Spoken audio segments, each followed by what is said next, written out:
შემეცნებით საგანმანათლებლო პროექტი რადიო კინო მზადდება სტუდია კოცის ბაზაზე. პროექტის ხელმძღვანელი კობა ცხაკაია. პროექტის რედაქტორი ნინო ჩხიკვიშვილი. თბილისი 2025 წელი.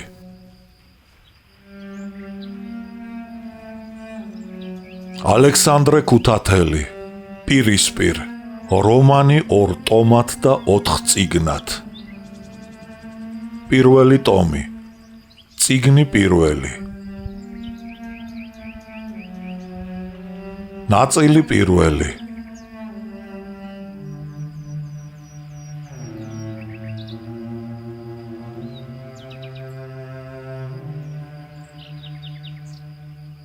ტომი პირველი, ნაწილი მეორე, შამქორი.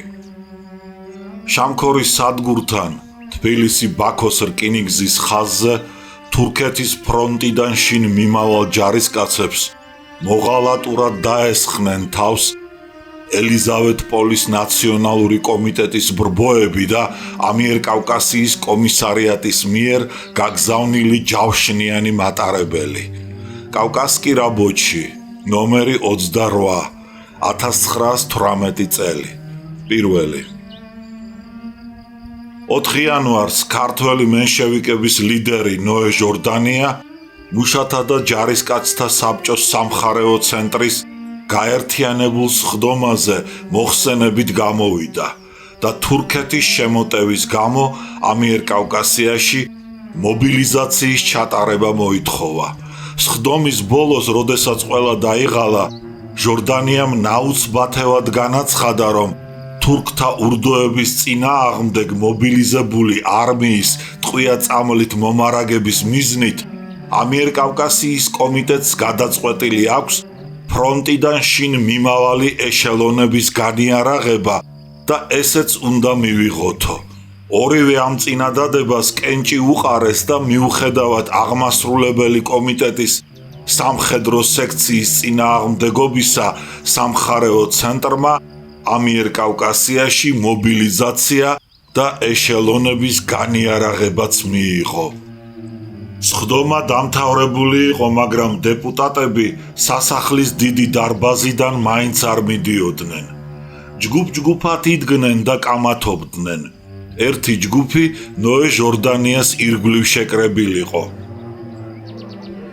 ამ ჯგუფში სამხედრო სექციის თავმჯდომარის მოადგილე ელენინი, დეპუტატი არცივაძე, ქართული კორპუსის უფროსი პოლკოვნიკი ახმეტელაშვილი და სხვები იყვნენ. მალე ყველა ჟორდანიას ირგვლივ შეგროვდა. მას იმჟამად დიდი პოლიტიკური მოღვაწის სახელი ჰქონდა მოხვეჭილი.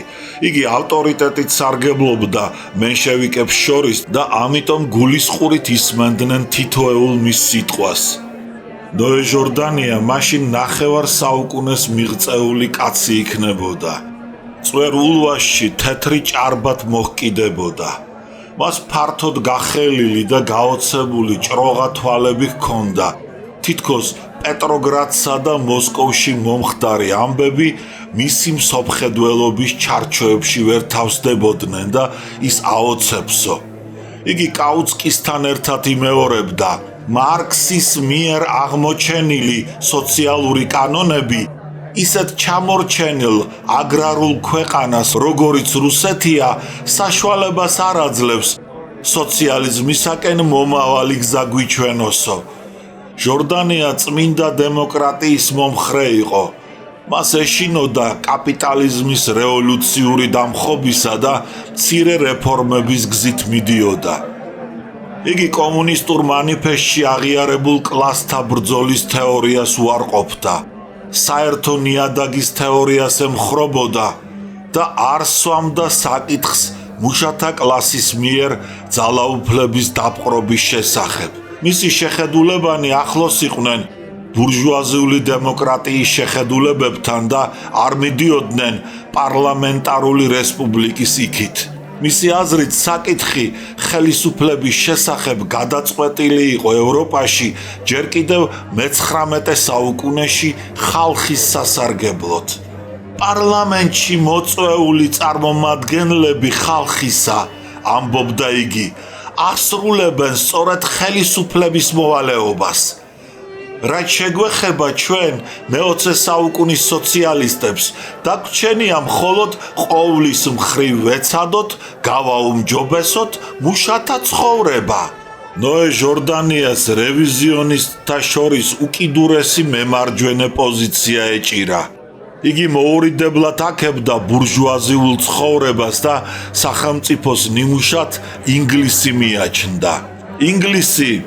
ინგლისური ცხოვრებისა და წყობის წინაშე მუხლდრეკა, რომელმაც ფესვები გაიდგა მასში ჯერ კიდევ ჭაბუკობის ჟამს, მიუხედავად იმისა, რომ სიჭაბუკეს ამბოხება და რევოლუციური გატაცება შეუვია, მან მთელი თავისი ცხოვრების მანძილზე შეინარჩუნა.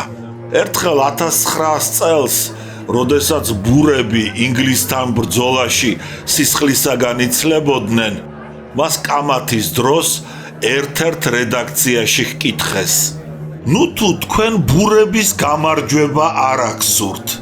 ბურების გამარჯვება თუ ინგლისის დაცემას ნიშნავს, რაც შესაძლებელია მოხდეს, აენთო ჟორდანია, მაშინ ნება მიბოძეთ, არ ვიყო ამ გამარჯვების მომხრე და არ ვსურდეს ინგლისის დასუსტება." კლასთა ბრძოლა ჟორდანია მეორე ხარისხოვან ადგილს უთმობდა საერთო ნაციონალურ ბრძოლაში. იგი აძინებდა მუშებს თავისი სიტყვებით სოციალისტური გადატრიალების განუხორციელებლობის შესახებ და მოითხოვდა მათი ინტერესების დამორჩილებას ნაციონალური ბურჟუაზიის ინტერესებისათვის. არაფერი ისე არ აფრთხობდა მას, როგორც სოციალისტური რევოლუცია. ამიტომ იგი მტრულად შეხვდა ბოლშევიკების ლოზუნგს იმპერიალისტური ომი სამოქალაქო ომად გადავაქციოთო. აზნაურობასთან დაკავშირებული წვრილ ბურჟუაზიული წრიდან გამოსული კაცი გამსჭვალული იყო მისი მშიშარა ფილისტერული ფსიქოლოგიით და კეთილსინდისიერად იცავდა მის ინტერესებს. ერთი შეხედვით ჟორდანია მისივე სამშობლო სოფლის ლანჩხუთის პროვინციელი მასწავლებელი გეგონებოდათ. უბრალო შალის ულაზათოდ შეკერილი კოსტუმი ეცვა და გახუნებული შლაპა ეხურა. მიუხედავად თავისი ნაკითხობისა, ევროპის ცხოვრების ცოდნისა და მისი პოლიტიკურ მოღვაწეებთან ნაცნობობისა, ქართველი მენშევიკების ბელადი მაინც შინ გამოზრდილ პოლიტიკოსს ჰგავდა, რომელსაც ნათლად ვერ წარმოედგინა საზოგადოებრივ ურთიერთობათა განვითარების ჭეშმარიტი სურათი, ვერ იღებდა სწორ ორიენტაციას თანამედროვე რთულ ვითარებაში და არ ჰქონდა უნარი მომავლის ჭვრეტისა. მის თვალში არ გამოსჭვიოდა რევოლუციონერის აზრის სიღრმე, არც ბრძოლაში გამობრძმედილი ხელმძღვანელის ნებისყოფა. მას ზიზილპიპილები, ზარზეიმობა, არტისტული პოზები და ენამჭევრობა თითქოს ეჯავრებოდა. იქნებ არც კი ეჯავრებოდა, არამედ არ ეხერხებოდა.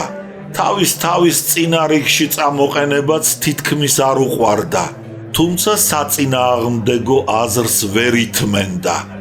მეტოქეობას არავის არ აპატიებდა და მით უფრო პირველობას პარტიაში არავის არ დაუთმობდა. ასეთ განზრახვას თუ ვინმე შეატყობდა, საკადრის და არასაკადრის ზომებსაც მიიღებდა. თავის ავტორიტეტს გამოიყენებდა და საქმეს ისე მოაწყობდა, რომ მეტოქეს უთუოდ წაახდენდა.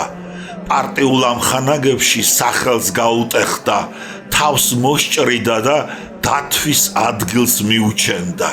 პარტიული ამხანაგები და თანამოაზრენი ჟორდანიას დიდ დემოკრატს და დიდ სოციალისტს უწოდებდნენ, მაგრამ თავისი მოღვაწეობის მანძილზე და განსაკუთრებით კი საქართველოში ხანმოკლე ბრძანებლობის ჟამს მისი სახელით ბევრი ნამდვილი დემოკრატი, სოციალისტი და რევოლუციონერი წაახდინეს, დააპატიმრეს და დასაჯეს. ნოე ნიკოლოზისძევ, უთხრა სამხედრო სექციის თავმჯდომარის მოადგილემ ელენინმა ჟორდანიას. ისეთი საკითხები, როგორიც მობილიზაციაა და ჯარისკაცთა განიარაღება, ამჟამად მათ ცხოვრებაში გატარება დიდ არეულობას გამოიწვევს. ჟორდანიამ ხრები აიჩეჩა და აღელვებული ხმით მიუგო. არეულობა მაშინ მოხდება, მობილიზაცია თუ არ ჩავატარეთ და 303 ვერსზე თავმოყრილ ჯარისკაცებს თუ არ განვაიარაღებთ. თქვენ თვითონ განსაჯეთ, იარაღი და ტყვია წამალი თუ არ გვექნა, კარზე მომდგარ თურქებს როგორ გავეომოთ? მობილიზაცია ხო? შენიშნა ელენინმა, მაგრამ ფრონტიდან მომავალ ნაომარ ჯარისკაცთა განიარაღება სისხლის ღვრას და დიდ უბედურებას გამოიწვევს. ნუ დარდობთ, განიარაღება თქვენი სამხედრო სექციის გარეშე და დაუხმარებლად მოხდება. ვიცი, თქვენ არცივაძე და თქვენი თანამოაზრენი მობილიზაციისა და ეშელონების განიარაღების წინააღმდეგი ხართ, რომელზედაც დაყრდნობას ცდილობენ ჩვენი ბოლშევიკები. ბრაზით უთხრა ჟორდანიამ და დასწინა. თქვენ ისიც კი გსურთ და ალბათ იმასაც მოითხოვთ, რომ თვითონ ამიერკავკასიის დემოკრატია განიარაღდეს და ძალაუფლება ბოლშევიკებს და ფრონტიდან გამოქცეულ ჯარისკაცებს ჩააბაროს. დადგა დრო, როდესაც ამიერკავკასიის დემოკრატიამ თავის თავს თვითონვე უნდა უპატრონოს და თავდაცვაზე გადავიდეს. ბოლშევიკების ბუნტს და ანარქიას ჩვენ ვერ ავყვებით, ჩვენ ვერ დაუშვებთ ბრბოს გაბატონებას, რომელსაც ფეხდაფეხ მოჰყვება რეაქცია. ეს რომ არ მოხდეს, ჩვენ უნდა შევქმნათ საიმედო ძალა და მტკიცე პოლიტიკა ვაწარმოოთ.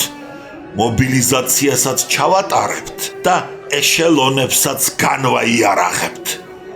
ბატონო ნოე, უთხრა ჟორდანიას ქართული კორპუსის უფროსმა პოლკოვნიკმა ახმეტელაშვილმა. ეშელონების განიარაღება უთუოდ საჭიროა, მაგრამ განიარაღებისათვის დანიშნული რაზმი მცირერიცხოვანი უნდა იყოს. რიცხვს ვერ გამოვეკიდებით. რაზმი შეიძლება მცირერიცხოვანიც იყოს, მაგრამ მებრძოლი და კარგი ხარისხის. ამ მიზნით ჩვენ ჯავშნიანი მატარებელი გამოვყავით. შენიშნა ჟორდანიამ და ჰკითხა, სად არის ახლა მსოფლიო ომის გმირი ევგენი აფხაზავა? შტაბს როტმისტრი აფხაზავა პარტიზანული რაზმის უფროსია, მიუგო ახმეტელაშვილმა. აი, გამოიყენეთ ის სახელგანთქმული და გამოცდილი მებრძოლი, ურჩია ჟორდანიამ.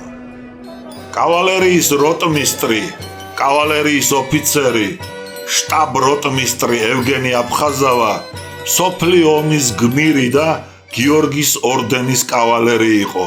კერდი ორდენებით ჰქონდა მოჭედილი.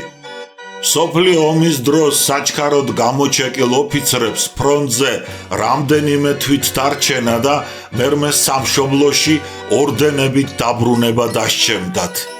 ეს ჩვეულება უმთავრესად უსაქმო მოკეიფე და ბუდიდან ამოვარდნილ ჭაბუკებს ახასიათებდა, რომლებიც სამხედრო სკოლაში ომის დროს შედიოდნენ და მერმე პრაპორშიკის ხარისხით გვევლინებოდნენ. აფხაზავა ამ კატეგორიის ჭაბუკებს არ ეკუთვნოდა. იგი მსოფლიო ომამდე გაიწვიეს ჯარში. ომის დროს უბრალო ჯარისკაცი იყო. მერმე ომში თავი ისახელა. ვახტმისტრი გახადეს და როდესაც გიმნაზიის 6 კლასი დამთავრებული ჰქონდა, სამხედრო სკოლაში გაგზავნეს. 1915 წელს სამხედრო სკოლა დაამთავრა. კორნეტის ეპოლეტზე 2 ვარსკვლავი აენთო, ხოლო ფრონტზე ორდენები მიიღო. 1916 წელს ეპოლეტზე კიდევ ერთი ვარსკვლავი მიუმატეს. პორუჩიკად გახადეს და სამშობლოში კი 4 ვარსკვლავით. შტაბს როტმისტრის ხარისხით დაბრუნდა. ხარისხს და ომში მიღებულ ორდენებს აფხაზავა დიდად აფასებდა. თავი ნამდვილ გმირად მიაჩნდა. სამშობლოში ყველა რიდითა და პატივისცემით შეეგება მას და მის პატივმოყვარეობას ეს კიდევ უფრო აღვივებდა. ხშირად სმენია აღტაცებული ხალხის ძახილი მსოფლიო ომის გმირი. ბავშვები და გოგო ბიჭები ქუჩაში ფეხდაფეხ მისდევდნენ. გურული გლეხკაცის ოჯახიდან გამოსულ ჭაბუკს, რომელიც ოდნავ კეხიან ცხვირს, ლამას სახეს და ტუჭკბილს კოკობი ულვაში უმშვენებდა, თავბრუე ხვეოდა. აფხაზავას ფოლადივი ცივი, კაჟისფერი თვალები ჰქონდა. განრისხების დროს ფოლადი კაჟზე ეცებოდა, კვესავდა და თვალები ცეცხლს აფრქვევდნენ. ამ კაცის სიფიცხე და გაბრაზება გაგიჟებამდე მიდიოდა, რომლის დროს მის ხმალსა და ტყვიას არაერთი კაცი შეუწირავს. შტაბ როტმისტრს მკერდზე და კისერზე 9 ორდენი და სამხედრო სკოლის დამთავრების ნიშანი ეკიდა. 2 ვერცხლის მედალი, რომელზედაც რუსი ხელმწიფის ნიკოლოზის თავი იყო გამოკვეთილი, ჯარისკაცისათვის მიჩნეული წმინდა გიორგის 4 ჯვარი, 2 ვერცხლისა და 2 ოქროსი. ეს 6 ორდენი ჯარისკაცობის დროს ჰქონდა მიღებული. მერმა წმინდა ანას ორდენი, ოქროს ჩარჩოში ჩასმული, წითელი მინანქრისა და ხმლითა და ბაფთით შემკული. ყველა ეს 7 ორდენი და სამხედრო სკოლის დამთავრების ნიშანიც მკერდის მარცხენა მხარეს ჰქონდა ჩამოკიდებული, ხოლო წმინდა ვლადიმირის ორდენი, ოქროს ჩარჩოში ჩასმული, ხმლითა და ბაფთით შემკული, მკერდის მარჯვენა მხარეს. კისერზე კი წმინდა სტანისლავისა, ესეც ოქროს ჩარჩოში ჩასმული და წითელი მინანქრისა. ვერცხლისფერ ეპოლეტზე მჯდარი 4 ვარსკვლავი და რიცხვი 12 გვიჩვენებდა, რომ აფხაზავა მე-12 საკავალერიო ულანთა პოლკის შტაბს როტმისტრი იყო. ფრენჩზე თეთრი სირმის ქამარი ერტყა, თავზე ცისფერ არშიანი თეთრი მაუდის ქუდი ეხურა.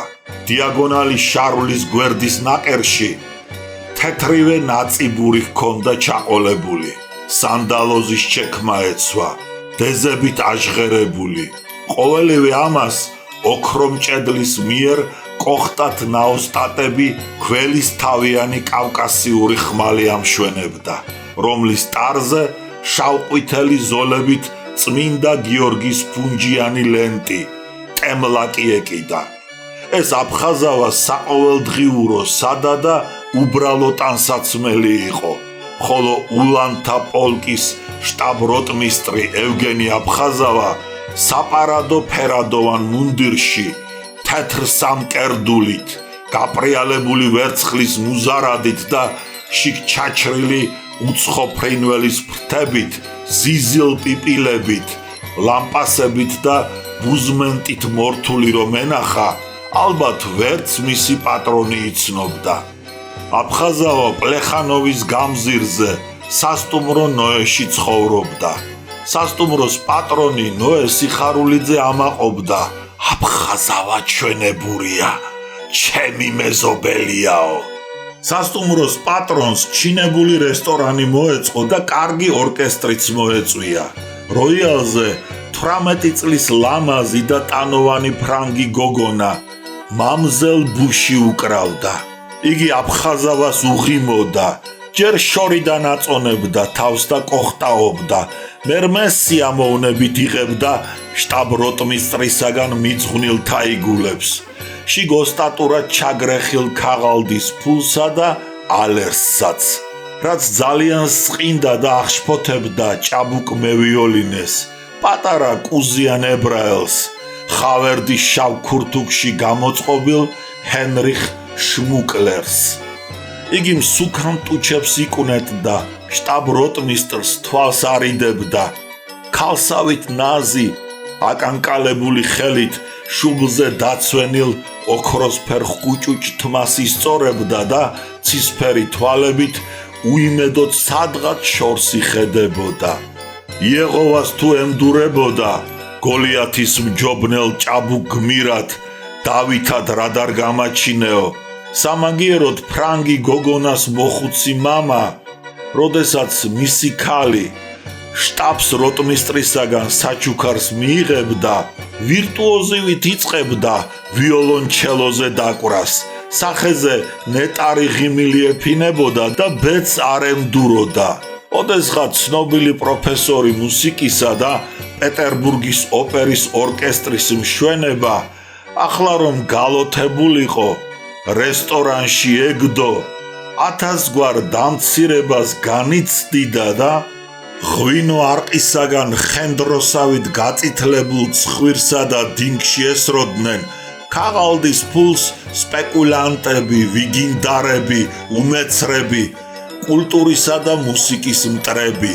არც გერმანელი გარმონისტი ედუარდ დიკი ემდუროდა ბედს. აფხაზავას გულის მოსაგებად უკრავდა და ბულბულივით უსტვენდა მე-12 ულანთა პოლკის კავალერიის მარშს. სასტუმრო ნოეს რესტორნის ოფიციანტები კარგად იცნობდნენ აფხაზავას განუყრელ მეგობარს როტმისტრ ეხვაიას. როტმისტრის მამა რკინიგზის სადგურის ბუფეტის გამგე იყო. ოფიციანტებს უკვირდათ მებუფეტის გამგის შვილი წმინდა გიორგის ორდენის კავალერი როგორ გახდა, მაგრამ მათ გაკვირვებას საზღვარი არ ჰქონდა, როდესაც აფხაზავას დაინახავდნენ. მოხუცი ოფიციანტები იძახდნენ: საიდან გამოვიდა უბრალო გურულ გლეხკაცს ასეთი ნასწავლი, დაწინაურებული და გმირი შვილი. ჭაბუკი ოფიციანტები კი ხელსახოც ჰაერში შეატრიალებდნენ, მხარზე გადაიგდებდნენ, ულვაშს გადაიგრეხდნენ და იტყოდნენ: აფხაზავა ვაჟკაცია, მხედარს ცხენიანად გააპობს, ტყვიას ტყვიაში აჯენს, დედის ღმერთს აგაცლის. ახლა როგორი მსმელი და მხარჯველია არ იკითხავთ? ხარჯველისა რა მოგახსენოთ, ქეიფის მერმე ანგარიში მუდამ გადაუხდელი რჩებოდა, მაგრამ არაუშავდა. ამაოდ ხომ არ ამაყობდა სასტუმრო ნოეს პატრონი ნოე სიხარულიძე აფხაზავასთან მეგობრობით. 1918 წლის 5 იანვარს ჯავშნიანი მატარებლის უფროსი პორუჩიკი ანდღულაძე თბილისში ჩამოვიდა. მატარებელი ჩიხში დააყენა და აფხაზავას გაუვარა. პატარა და ჩიატანის პორუჩიკი მშვიდი და წესიერი კაცი იყო. იგი აფხაზავასთან ერთად ყარსიდან ბაქოში მიმავალ ეშელონების განსაიარაღებლად იგზავნებოდა. როდესაც რომელიმე ეშელონი განაიარაღებაზე კატეგორიულ ვარს აცხადებდა, ანდღულაძე თავს ანებებდა და სისხლის ღვრას ერიდებოდა. ახლა კი სწუხდა, რადგან აფხაზავასთან ერთად ოპერაციის ჩატარებისა ეშიდოდა. კარგად იცოდა შტაბს როტმისტრის ამაყი, ფიცხი და ამპარტავანი ბუნება.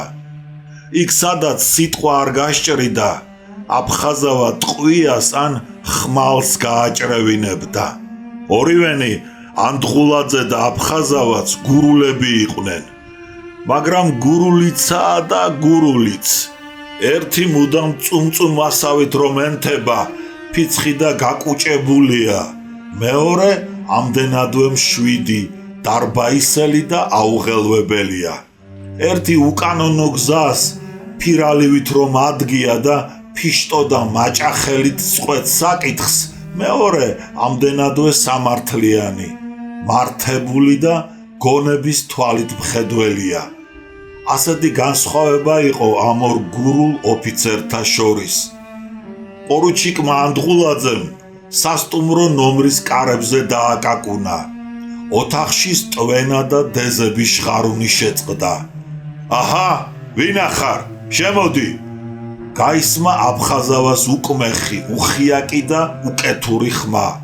ანდღულაძე შევიდა. სავარძელში როტმისტრი ეხვაია თელი სტანით გაშოტილიყო. კერძს გიორგის ჯვარი უმშვენებდა. კოკარდიანი ქუდი კეფაზე მოეგდო. გაპრიალებული ჩექმები ეცვა. ფეხები იავარად გაეჭიმა და გუშინ ღამის ქეიფიდან გამოყოლილ და მეხსიერებაში ჩამჯდარ მოტივს უსტვენდა. ანდღულაძის შესვლისას იგი არც კი განძრეულა. მხოლოდ მარჯვენა ხელის მოსხლეტით მისცა სალამი და ისევ სტვენა განაგრძო. ეხვაიასთან ერთად ღამენათევი და ნამთვრალები აფხაზავა ეს არის ამდგარიყო, პირი დაებანა, თმა დაევარცხნა და ორდენებით მოჭედილ ფრენჩს სარკესთან ისწორებდა. სარკეში ანდღულაძე იცნო, მიუბრუნდა და შესძახა. გამარჯობა ჯავშანავ შენი. აფხაზავას თვალების უპეები შესივებოდა და სახე აფოროჯებოდა. ამღვრეული თვალები მოწმობდნენ ღვინისა და მაგარი სასმელების ალმური, თავიდან ჯერ კიდევ არ გამოდენილიყო. დაჭექი, როდის ჩამოდი? რა ამბავია? ჯავშნოსანი სად არის? მივდივართ? დააყარა პარაბელიუმის ტყვიებივით აფხაზავამ ანდღულაძეს. ევგენი, მე შენთან საქმეზე მოვედი. უთხრა ანდღულაძემ. რა საქმეზე? კითხა აფხაზავამ, დოინჯი შემოიდგა, ბეჭები გაშალა და პორუჩიკის წინ გაჩერდა. ხომ იცი, მთავრობამ დააკმაყოფილა ამას წინათ ეშელონების მოთხოვნილებები და ჯარისკაცებმა ბაქოსაკენ გასწიეს. ახლა ფორტიდან მომავალი ახალი ეშელონები დაბანაკდნენ ფოილოს ხიდთან და ისევ თბილისზე გამოლაშქრებით იმუქრებიან. შენი რაზმით ჩემთან ხარ დანიშნული და ხვალ დილით ადრე უნდა გავიდეთ თბილისიდან. განიარაღების ჩასატარებლად. აცნობა ანდღულაძემ. მე ვარ ბიჭო შენთან დანიშნული, თუ შენ ხარ ჩემთან მომაგრებული. აგდებულად და დამცინავად კითხა აფხაზავამ. წაიკითხე, აგერ ნოე რამიშვილის ბრძანება. მიუგო ანდღულაძემ. ფრენჩის გულის ჯიბიდან ქაღალდი ამოიღო და აფხაზავას გაუწოდა. აფხაზავამ ქაღალდი კი არ გამოართვა, გამოსტაცა. გაშალა და კითხვა დაიწყო. ანდღულაძემ ოთახს მოავლო თვალი. მაგიდაზე პარაბელუმი, ხმალი, ქუდი, ტყავის სალაშქრო ჩანთა, შოკოლადის კოლოფი, შამპანურის ბოთლები და მაღალყელიანი ჭიქები ეწყო. ლოგინი მინგრეული და მიულაგებელი იყო. ოთახში ანარქია სუფევდა. ჰაერში ფერუმარილის სურნელოვანი წყლის, თამბაქოსა და სპირტის სუნი იდგა. ეს ბრძანება გაუქმებულია, უთხრა აფხაზავამ ანდღულაძეს. როგორ თუ გაუქმებულია? ისე, ჩვენ სხვა მოწერილობა გვაქვს. აფხაზავამ ეხვაიას თვალი უყო. ქაღალდი ოთხად დაკეცა და ანდღულაძეს გულის ჯიბეში 2 თითით ჩაუტენა. მეორე დილით აფხაზავა თავისი რაზმით არსენალთან გაჩერებულ ჯავშნიან მატარებელში ჩაჯდა. მატარებელში პორუჩიკი ანდღულაძე, მისი 35 რაზმელი, შტაბს როტმისტრი აფხაზავა, აფხაზავას თანაშემწენი მაყაშვილი, მაკარაშვილი და 60 პარტიზანი მოთავსდნენ. ცივი და მოღრუბლული დილა იყო. ქალაქს ჯერ კიდევ ეძინა და ირგვლივ სიჩუმე და მყუდროება სუფევდა. მაგრამ ამიერკავკასიის მესვეურთ ძილი გასტეხოდათ და შიშიანელებდათ. ვაი თუ ეშელონები ფიოლის ხიდთან გადმოსხდნენ და თბილისზე გამოილაშქრონო. სასახლიდან ეროვნული საბჭოს სამხედრო სექციის თავმჯდომარე ნოე რამიშვილი გამოვიდა. იგი ღამენათევი იყო, სანთელივით ყვითელი და დაღლილი სახე ჰქონდა. თვალის უპეები ჩალურჯებოდა, მუქი წაბლისფერი წვერულვაში აბურძგნოდა. წვრილი კისრის ქეჩოზე ღარი გასჩენოდა. რამიშვილმა გამზირი გადაჭრა. საყელო აიწია, შუაზე ჩაკეცილი კრაველის ქუდი მჭიდროდ დაიხურა. ხელები პალტოს ჯიბეებში ჩაიწყო და როდესაც ქაშვეთის ტაძარს გაუსწორდა, მახათას მთიდან კივილი შემოესმა. არსენალის წინ ლიანდაგზე ჯავშნიანი მატარებელი გაწოლილიყო. რამიშვილის ბრძანების თანახმად იგი ეშელონების განსაიარაღებლად მიემგზავრებოდა. მატარებელმა მილიდან შავი ბოლი ქშენით ამოუშვა. ბოლი ქარმა გარეკა. ჯავშნიანი მატარებელი ნავთლუღისაკენ გრიალით გაეშურა. რამიშვილმა ქაშვეთს ჩაუარა და მერმე ბარიატინსკის ქუჩაზე ქართული კორპუსის შტაბში შევიდა. ჯავშნიანი მატარებელი ნავთლუღში გაჩერდა. აქ ფრონტიდან ჩრდილოეთ კავკასიაში მიმავალი ეშელონის ჯარისკაცების ნაწილს ჯერ კიდევ ეძინა. ზოგს ვაგონის კარფანჯარაში გამოეყო თავი, ზოგს საჩქაროდ ჩაეცვა და ზოგიც ჩაიდანით სადგურისაკენ გარბოდა. ჯარისკაცები ფოლადით შეჭედილ ვაგონების ბორბლებში, სათოფურებში იჭვრიტებოდნენ. ბავშვებით იღიმებოდნენ და კამათობდნენ. ტყვია ვერ გაიტანს ამ ფოლადის ფარს. ტყვია? ვერა. ხუმბარა? კი, მაგრამ გარბის და ისე ისვრის. ნიშანში არ გინდა მოიღო? ამოიღებენ, დარდი ნუ გაქვს. ფრონტიდან მომავალმა ჯარისკაცებმა არ იცოდნენ მაშინ ჯავშნიანი მატარებელი ბოროტი განზრახვით რომ მიემგზავრებოდა ბაქოს რკინიგზის ხაზზე. თბილისის მახლობლად ეშელონების განიარაღება მიზანშეწონილად არ მიიჩნია აფხაზავამ და 303 ვერსისაკენ გაეშურა. ეშელონები 303 ვერსზეც იდგნენ, მაგრამ აფხაზავამ არც აქ მოისურვა მათი განიარაღება და ყარაიაში შეჩერდა. აფხაზავა სწრაფად ჩამოხდა მატარებლიდან. პარაბელუმითა და მოსავადებული ქამარ-ხანჯლით შემორტყმული შავი ჩოხა ეცვა. ახლა ის და მისი რაზმელებიც ჩოხას ატარებდნენ. რკინიგზის მილიციელები მიესალმნენ.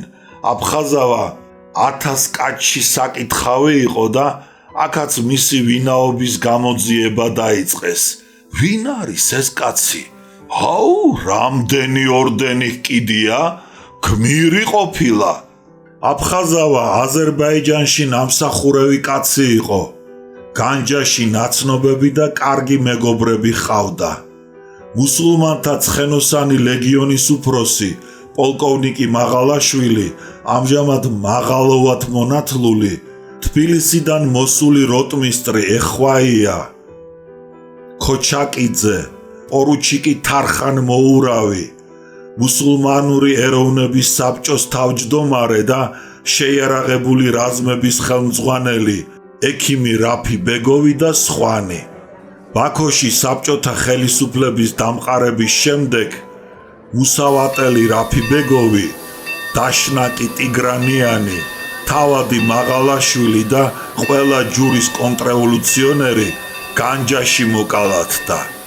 ოთახში ყარაიას სადგურის უფროსი პავლოვი, აფხაზავა, ანდღულაძე და მუსულმანური რაზმის უფროსი მამედ ვეზიროვი ისხდნენ.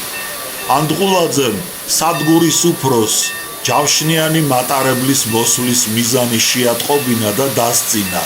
ბაქოს რკინიგზის ხაზზე წესრიგი უნდა დავამყაროთ.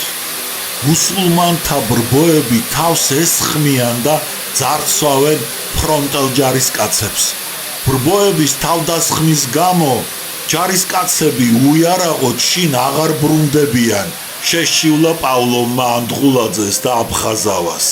ფანჯარასა და კარებში მამედ ვეზიროვის რაზმელები იჭვრიტებოდნენ. რაზმელებს გრძელ ბეწვიანი ბუხრის ქუდები ეხურათ. ისინი ბერდანით და ასკერთა კარაბინებით იყვნენ შეიარაღებულნი. პავლოვის მიერ მუსულმანთა მონათლვა ბრბოებად არ მოეწონა ვეზიროვს. იგი აიმზირა, მაგრამ აფხაზავამ სხვა საგანზე დაიწყო ლაპარაკი. კახეთიდან მომავალმა ეშელონის ჯარისკაცებმა დაიწყო მან. არ შეასრულეს კავკასიის არმიის სარდლის ბრძანება, რომლის მიხედვითაც იარაღი მათ ქართული კორპუსისათვის უნდა ჩაებარებინათ.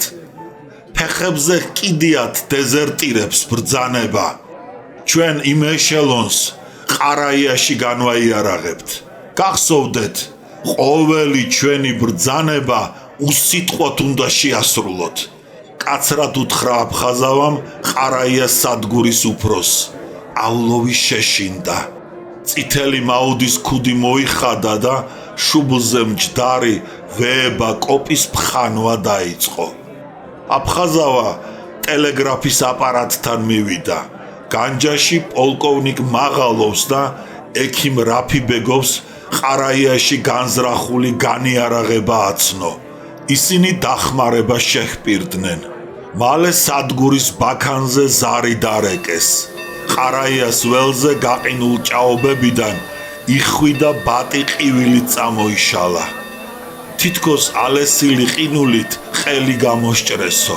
კახეთის ეშელონი ყარა თოფიდან გამოსულიყო. ანდღულაძემ ბრძანება გასცა. რაზმელები მატარებელს მისცივდნენ. ჩოხის კალთები აიკაპიწეს. ქორებივით ჩაფრინდნენ. ჯავშნოსნის ბუდეში და უმალვე გაუჩინარდნენ. მემანქანემ მატარებელი წინ წასწია.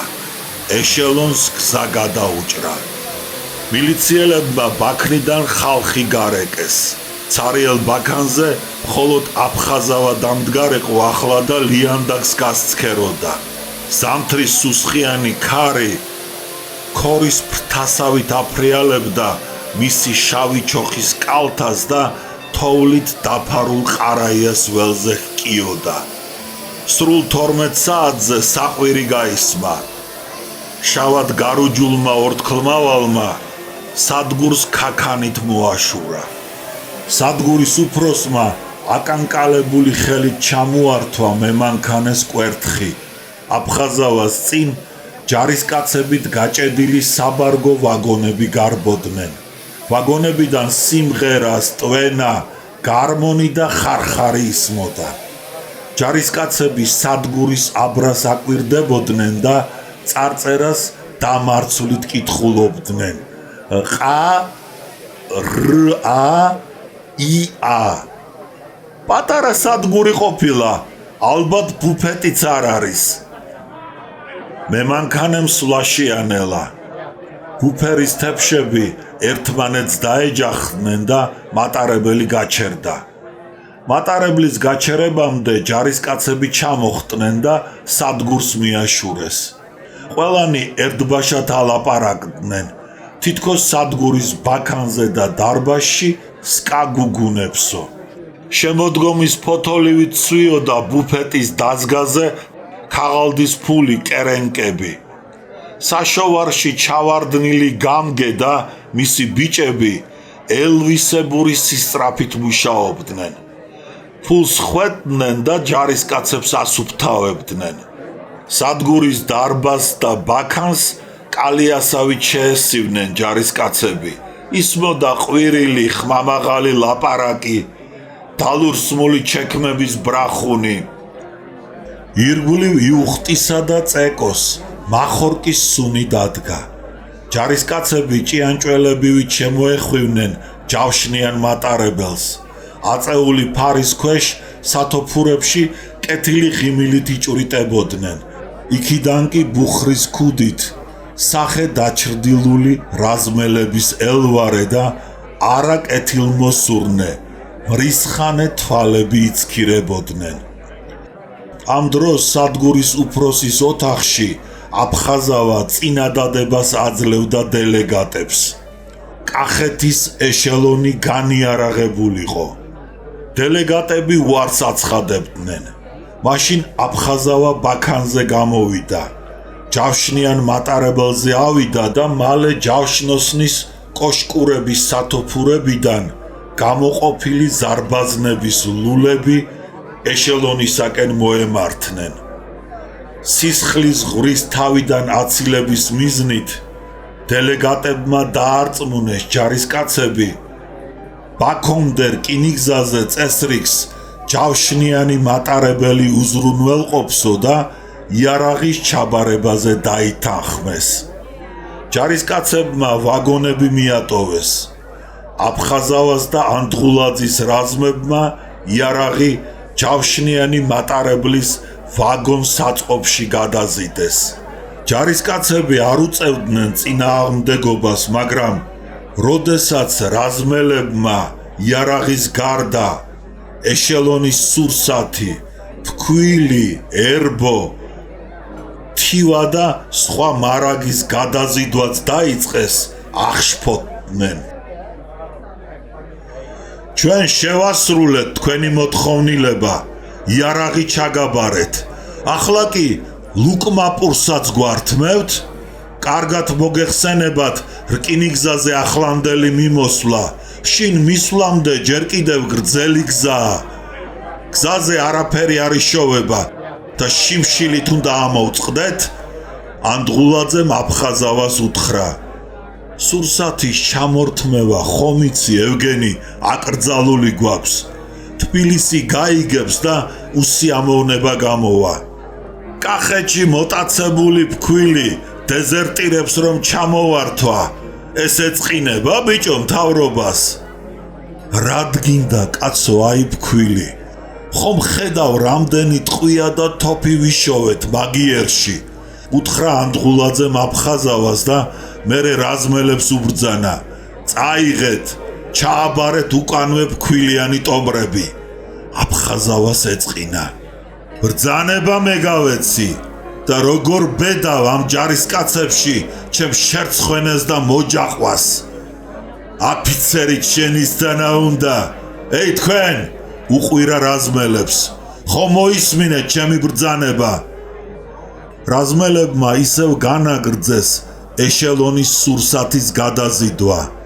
ანდღულაძე აფხაზავას შეედავა. ბოლოს და ბოლოს ჯავშნიანი მატარებლის უფროსი მე ვარ და ჩემი ბრძანება უნდა სრულდებოდეს. ვინ მოგახსენა? მატარებლის უფროსი ბრძანდებიო. აკი წაგაკითხე ბრძანება. აფხაზავა მისი რაზმით ანდღულაძის განკარგულებაში ინიშნებაო. ჰკითხა ანდღულაძემ. ევგენი აფხაზავა შენისთანა უფროსის განკარგულებაში და მისი ხელქვეითი არასოდეს არ ყოფილა და არც იქნება. მე მაშინაც მოგახსენე, ჩვენ სხვა ბრძანება გვაქვს თქო. მართალი გითხრა ჯავშნიანი მატარებლის უფროსობა ჩემი საქმე არ არის და არც არაფრად მიღირს.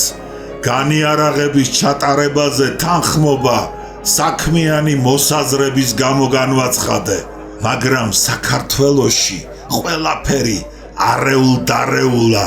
არ მეგონა დროება ისე თუ წახდებოდა რომ პორუჩიკი ანდღულაძე სოფლიო ომის გმირს შტაბ-როტმისტრ ევგენი აფხაზავას უფროსობას გაუბედავდა. ღმერთმა იცოდეს, შენი შეურაცხყოფა არ მინდოდა, მაგრამ რადგან დროება ისე წამხდარა რომ შენისთანა ყაზილარი თავის გატოლებას და უფროსობასაც კი მიბედავს, იძულებული ვარ შესაფერისი ადგილი მიგიჩინო. შენ ალბათ ნოერამიშვილის იმედი გაქვს, მე კი ჯარისკაცი ვარ. ქართული ჯარების უფროსის განკარგულებას ვასრულებ. წაიკითხე აგერ მანდატი. მიუგო აფხაზავამ, გულის ჯიბიდან ქაღალდი ამოიღო და ანდღულაძეს გაუწოდა. ანდღულაძემ წაიკითხა. მატარებლის უფროსად აფხაზავა ინიშნებოდა, ხოლო ანდღულაძე და მისი ჯარისკაცები პირიქით მის განკარგულებაში შედიოდნენ. ანდღულაძე სახტად დარჩა. მანდატი ქართული კორპუსის უფროსის ახმეტელაშვილის მიერ იყო ხელმოწერილი. საქმე ჩემს ზურგს უკან მოუგვარებია. რა ფასი აქვს ახლა აქ ჩემს დარჩენას? ერთ მატარებელზე ორი უფროსი არ გამიგონია. რამიშვილთან ახმეტელაშვილი რამოსატანია, მაგრამ მე ჩხუბის თავი არ მაქვს. წადი და სდიე ახლა ამ თავზე ხელაღებულ და გადარეულ კაცს. აფხაზავა ჩემს თანაშემწეობას რომ არ იკადრებდა. რატომ რამიშვილმა არ იცოდა? გაიფიქრა ანდღულაძემ და აფხაზავას უთხრა. მაშ თუ ასეა, ღმერთმა მშვიდობა მოგცეს. მე ჩემი რაზმით უკან მივდივარ. მიბრძანდი. აღარ დაუპატიჟნია აფხაზავას. იგი ამიერიდან ჯავშნიანი მატარებლის ბატონ პატრონი გახდა. ანდღულაძე მატარებელი დატოვა. აფხაზავას რაზმელებმა ეშელონის სურსათის გადაზიდვა განაგრძეს. რამდენიმე ტომარა პურის ფქვილი, ერბო, თივა წაიღეს და 4 ცხენით წაიყვანეს. მალე ყარაიას სადგურზე აზერბაიჯანის ეროვნული საბჭოს რაზმელები მოვიდნენ. ჯავშნიანი მატარებლის ვაგონს საწყობის უფროსმა შალვა პაპავამ და მისმა დამქაშებმა ახლომახლო სოფლებიდან მოსულ მაჰმადიანებს შაშხანები, ტყვიები და ფალასები მიხიდეს. იარაღის გაყიდვის ამბავი დიდი სისწრაფით მოედო მახლობელ სოფლებს და გლეხებმა ჯგუფ-ჯგუფად იწყეს სადგურისაკენ სვლა. მალე სადგურთან ბაზარი გაიმართა. პაპავას და მის ბიჭებს ჯერ კიდევ არ ჰქონდათ დამთავრებული მეჯოგე მაჰმადიანების გაქონილი ფულის თვლა, რომელსაც ცხრის დუმის სუნის დიოდა, როდესაც ბაქანზე ისევ ზარის ხმა გაისმა. ყარა თოფადან ახალი ეშელონი გამოსულიყო. ყარაიას სადგურზე ახლა არტილერიით და ქვეითი ჯარით დატვირთული 5 ეშელონი შემოვიდა. პირველი ეშელონის განიარაღებამ და აქავე მათი იარაღის გაყიდვამ ახალმოსულ ჯარისკაცებთა შორის აღშფოთება გამოიწვია. საარტილერიო ეშელონმა არამც თუ ჩამორთმეული იარაღის დაბრუნება, არამედ ჯავშნიანი მატარებლის განაიარაღებაც კი მოითხოვა. ამაოდ განუმარტავდა აფხაზავა ჯავშნიანი მატარებლის ვაგონში მისულ აღშფოთებულ ჯარისკაცების დელეგატებს დამორჩილებოდნენ ამიერკავკასიის მთავრობის განკარგულებას.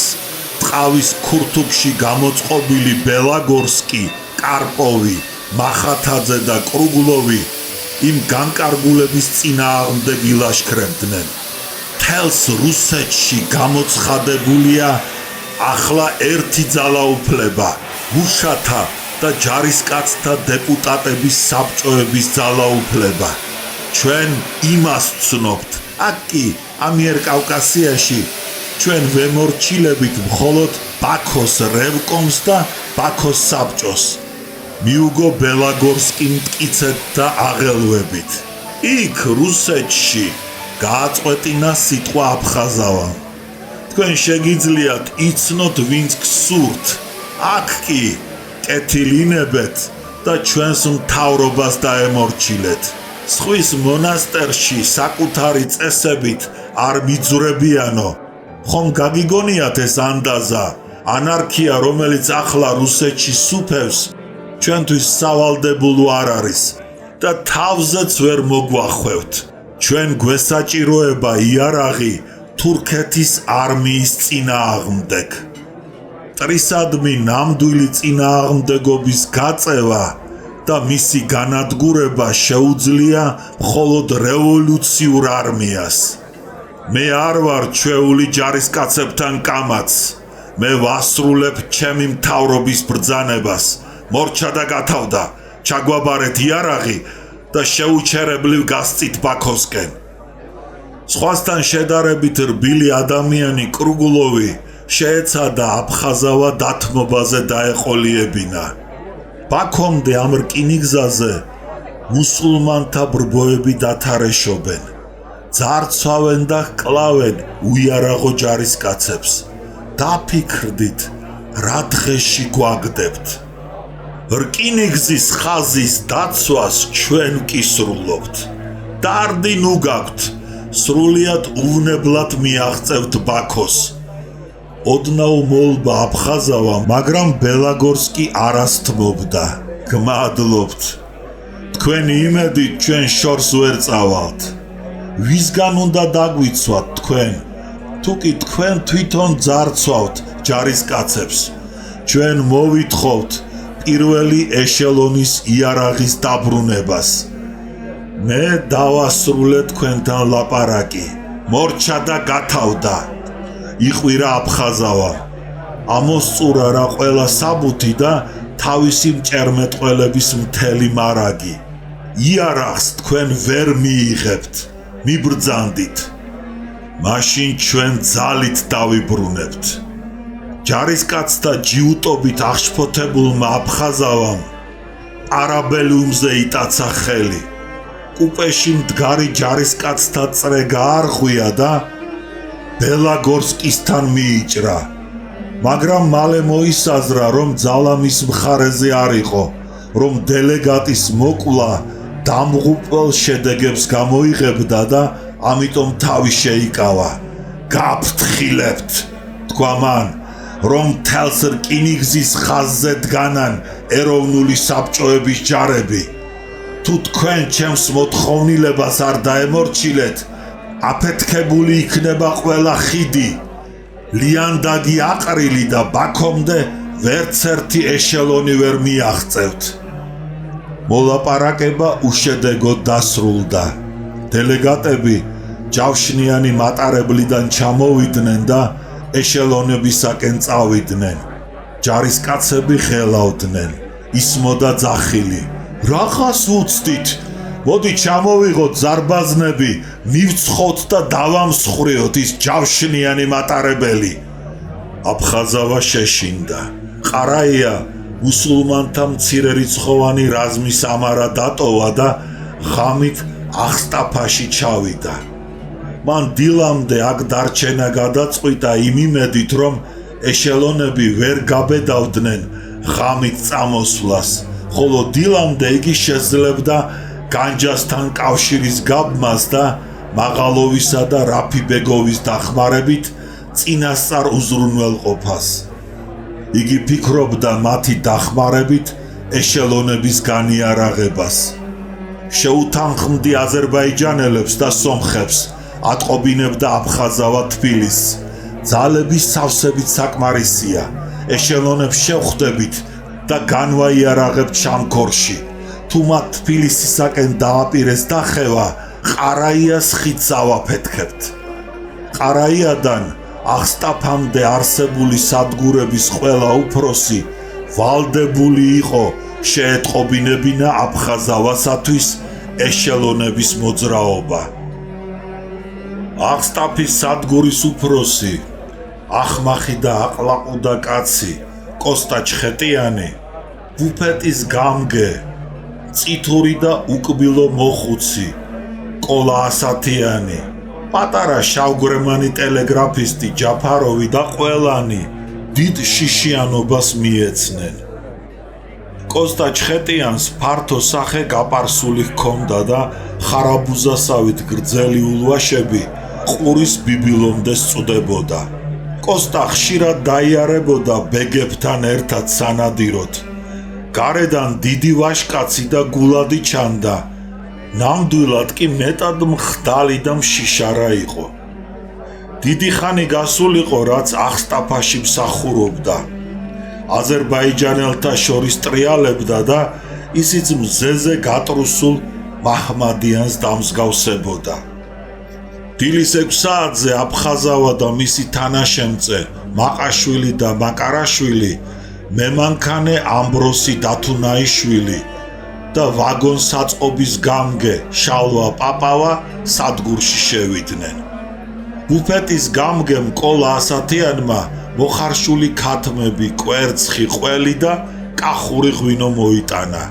სტუმრები დანაყრდნენ, შეზარხოშდნენ და კოლა ასათიანის დახმარებით შტაბ როტმისტრის გასართობად ხელხვავი და პატარა საყვარელო შემოსძახეს. ხოლო სადგურის უფროსი კოხტა ჩხეტიანი იჯდა მოწყენილი, ეშელონების მუქარით შეშინებული და ზეზეულად გათავებული.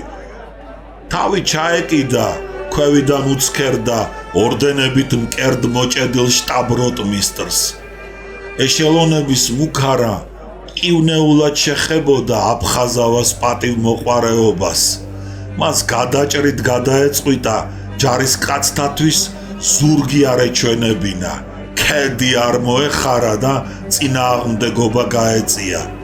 იგი სავსებით დარწმუნებული იყო თავის გმირობაში და ეგონა ბედის ვარსკვლავი მუდამ გაუღიმებდა. მე დავუმტკიცებ ნოეს და ყველას, თუ როგორი მებრძოლი ვარ, იძახდა აფხაზავა და ახსტაფის სადგურზე ღვინისაგან შეხურებული იკვეხნიდა.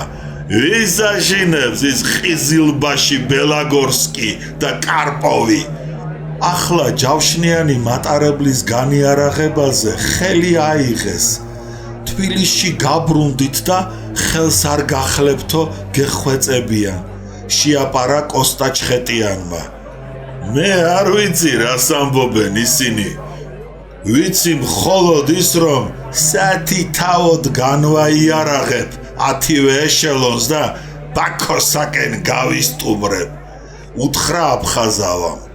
იმე 10-ვე ეშელონს? გაუკვირდა მებუფეტის გამგეს კოლა ასათიანს. ის ჭაღარა აპილპილებული მოხუცი იყო. საფეთქლებთან ამობურცული მისი ძარღვები მალიმალს გერდნენ ლოთობისა და სისხლის წნევის გამო. მაინც ღვინოს აკლავდა თავს. 10-ვეს მიუგო აფხაზავამ. რამდენიც იქნება, იმდენს განვაიარაღებთ. დაიტრაბახა შალვა პაპავამ. 100-თან ერთი რას გააწყობს? არ მოუწონა სადგურის უფროსმა. გააწყობს, დაარწმუნა ასათიანმა. სისულელეს ნუ ამბობ. იცოდე, ეშელონებმა თუ პირი შეჰკრეს და უთვალავ და უანგარო ჯარებად წამოვიდნენ. ტრისას მაშინ ვერავინ ვერ მოერევა. აბა თუ ბიჭი ხარ დაუხვდი. დატუხსა ასათიანი ჩხეტიანმა. საქმეც ის არის, პირს ვერ შეჰკრავენ.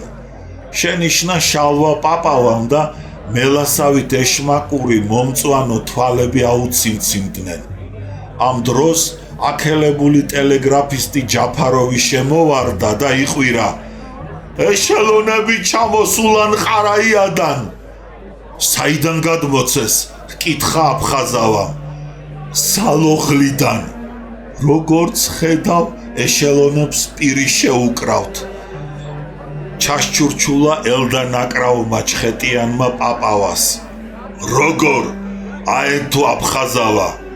ბიუი ქაისიქი სოუხ ბულახი გამოიარეს და არც ერთმა სადგურის უფროსმა არ შემატყობინა?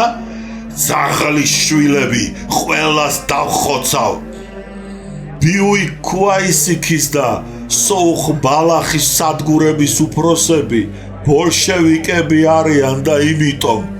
შენიშნა შიშისაგან აკანკალებულმა ჩხეტიანმა. ლიანდაგები ახარეთ, უბრძანა მაყაშოს აფხაზავამ. აბა ბიჭებო, მატარებელზე, მე განჯას გამოვიძახებ. როდესაც შტაბ-როტმისტრი ბუფეტიდან გავიდა, შიშისაგან გაფითრებულმა ჩხეტიანმა კოლა ასათიანს უთხრა. რა მიტყდა ახლა ეს შეჩვენებული აფხაზავა? ომი და ტყვია მჭირო და ახლა მე უპატრონოს. ღმერთმა დასწყევლოს მაკვიტი კაცის სახსენებელი. არავის არ უჯერის. ყაჩაღი შენ დაგიჯერებს. მარტო ამ ერთი ჯავშნიანი მატარებლით აყრილ იარაღს ზარბაზნებით და ტყვიან ფრქვევებით მომავალი 100,000 სალდატს. ქე ვიყავი მოსვენებული და ახლა ახსტაფაში მიმართავს ეს ცეცხლმოკიდებული ფრონტს. სადგურს თუ მოვშორდი, აფხაზავა დამხრიტავს და სადგურში თუ დავრჩი, ის აჯანყებული ჯარისკაცები გამათავებენ. არა, უეჭველი სიკვდილი მიწერია. წუწუნებდა კოსტა ჩხეტიანი.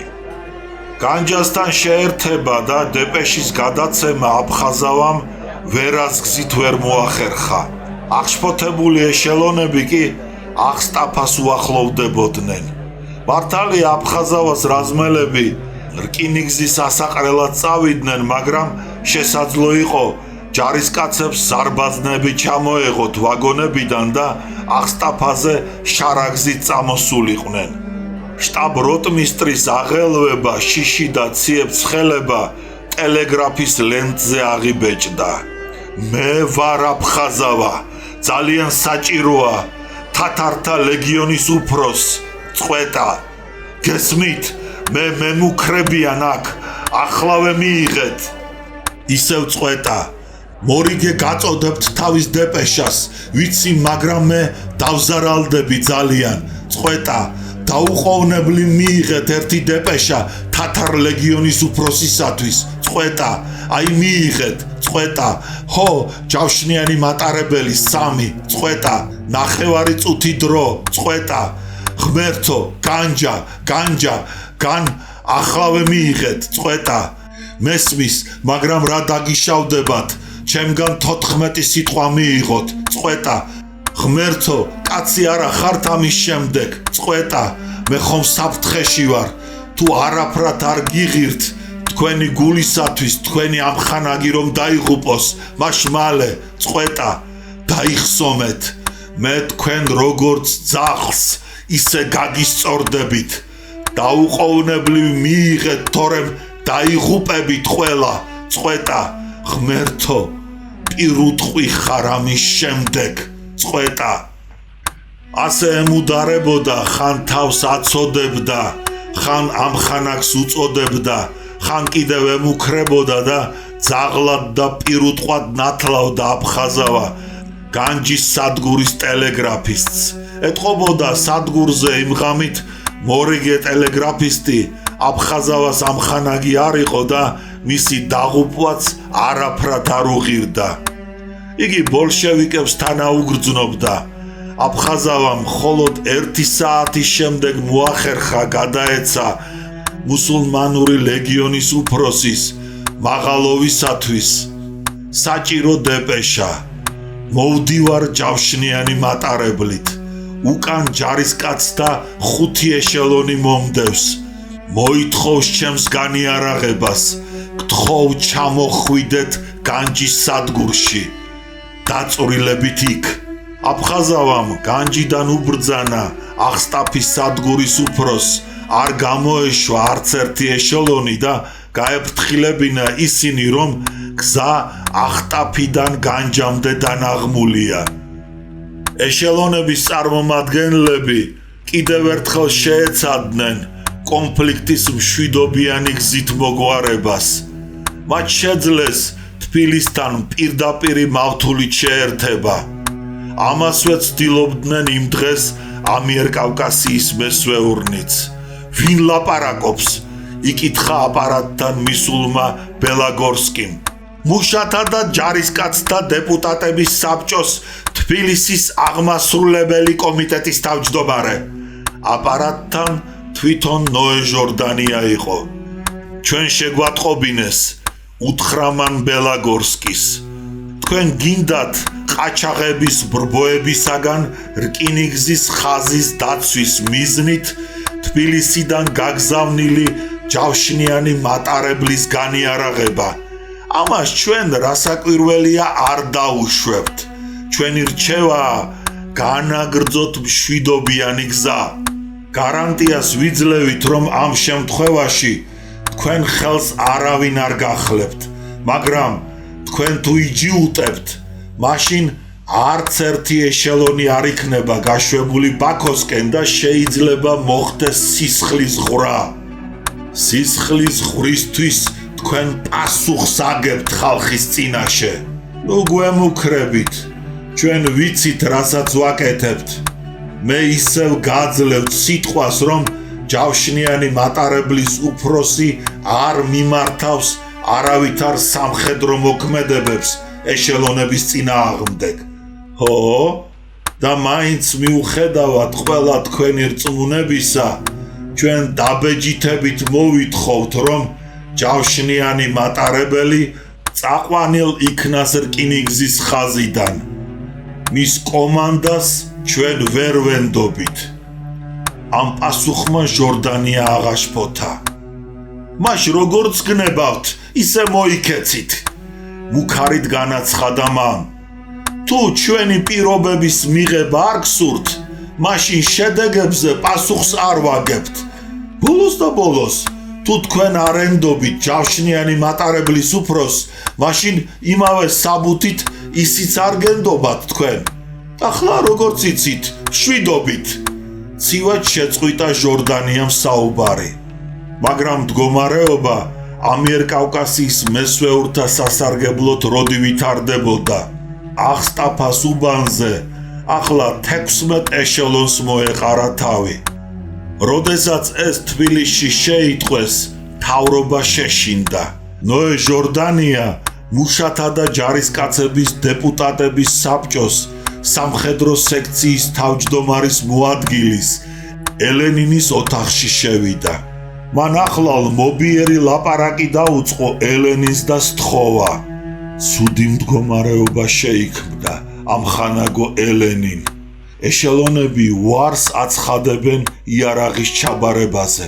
პირიქით, ჯავშნიანი მატარებლის განიარაღებას მოითხოვენ. უნდა გაემგზავროთ სადგურ ახტაგლაში და იქ თავშეყრილი ეშელონები როგორმე ბაქოსკენ გაუშვათ. ნოე ნიკოლოზის ძევ, მე დროზე გაგაფრთხილეთ, მაგრამ არ დამიჯერეთ. დავი დარაბა ატყდა და ახლა მისი მოგვარება მე მიხდება. შენიშნა ელენინმა. ჩვენ ავჩქარდით და ცოტა არ იყოს მოუმზადებლად დავიწყეთ განიარაღების ოპერაცია, მაგრამ ახლა უნდა დაგვეხმაროთ, რომ ამ მძიმე მდგომარეობიდან როგორმე გამოვიდეთ. შეეხვეწა ჟორდანია. მე შევეცდები კონფლიქტის მოგვარებას იმ პირობით, თუ ჯარისკაცებს იარაღის ჩაბარებას არ მოსთხოვთ. ჟორდანია ისე იყო დაშინებული ეშელონებმა ყარაიიდან და ფოილოს ხიდიდან თბილისზე არ გამოილაშქრონო, რომ მაშინვე დასთანხმდა. ჟორდანიას თხოვნის შესასრულებლად ელენინმა სადგურ ახთაგთქალაში აღმასკომის წევრები სივენკო, კრუპკო და მატიუხინი გაგზავნა. გარდა ამისა, ჟორდანიამ მიმართა ტელეგრაფით ამიერკავკასიის სამხედრო ცენტრის საბჭოების სახელით ბაქოს საბჭოებს წინადადებით გაეგზავნა აღსტაფის რაიონში თავისი დელეგაცია კონფლიქტის მოსაგვარებლად. ეს გადაწყვეტილება აფხაზავაში ატყობინეს. ჯავშნიანი მატარებლის უფროს ევალებოდა შექმნილი მდგომარეობის გამო განჯაში ასულიყო. განიარაღებინა ჯავშნიანი მატარებელი და ლიანდაგიდან გადაეყენებინა. მაგრამ აფხაზავამ თბილისში ატყობინა, რომ მის განკარგულებაში არის მაღალოვის ცხენოსანი ლეგიონი და განჯის საბჭოს რწმუნებულის, ექიმ რაფი ბეგოვის და ტიგრანიანის 500-იანი არმია და რა დროს უკან დახევა არისო. ასეთი ცნობით დაიმედებული მთავრობა ისევ შეტევაზე გადავიდა და აფხაზავას ბრძანება გაუგზავნა.